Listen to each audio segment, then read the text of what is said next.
guys, what's going on? It's Hamish. I'm going to very quickly show you guys how to fix this problem with product images. If there are less than 2 products in a collection, then we have this problem where these images become too big and too blurry. I also want to show you guys how to actually find out how to solve these problems. So the first thing you need to do is allow me to right click on this website, please. Okay, that was kind of weird. It's just done it again. I need to go back. That was really weird. So we want to inspect. I should have inspected the actual pictures, but they are here anyway. I'm going to zoom in a little bit and give me a second while I find what I found before, which is CollectionProductGrid. So this is a div class CSS, I think. As you might know, I'm not really an expert. So then what I'm going to do is I'm going to go on my backend, and I'm going to press edit code here. You should really know how to do this.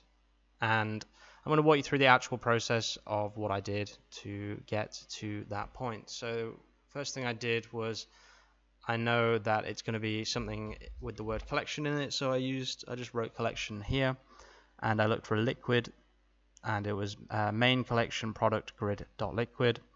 And then I spent quite a long time scrolling through this, trying to work out what the hell to do, and not really understanding. And then I remembered that the best place to look for CSS changes is the very top, to see what is being called at the very, very beginning.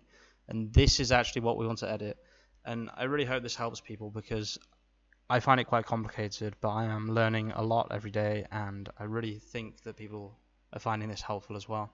So what you want to do is you just want to copy this, and this should make your lives generally a lot easier for any changes that you want to make.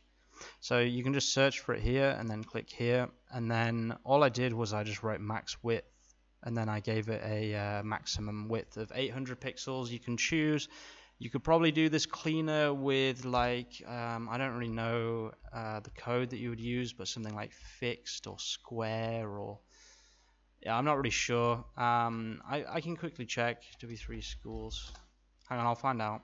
Okay, so maybe it would be better to do a max width and then do a percentage. Let's try that. So we'll put 70%, I guess, and get rid of PX.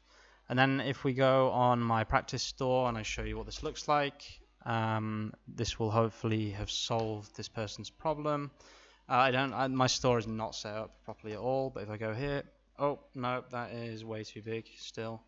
So I'm going to just show you what it looks like with the pixels to see if this helps you. So I put 800 px and it looked fine. Honestly, it's probably not the best solution, but as you can see now, no matter what, if you have 1 product or 2 products or 3 products, they will all be the same size. And you can play around with this number yourself. You can change it. It's in the component product grid.css. I really hope this helps you out, and there'll be an accompanying Medium article with pictures and the code. Peace out.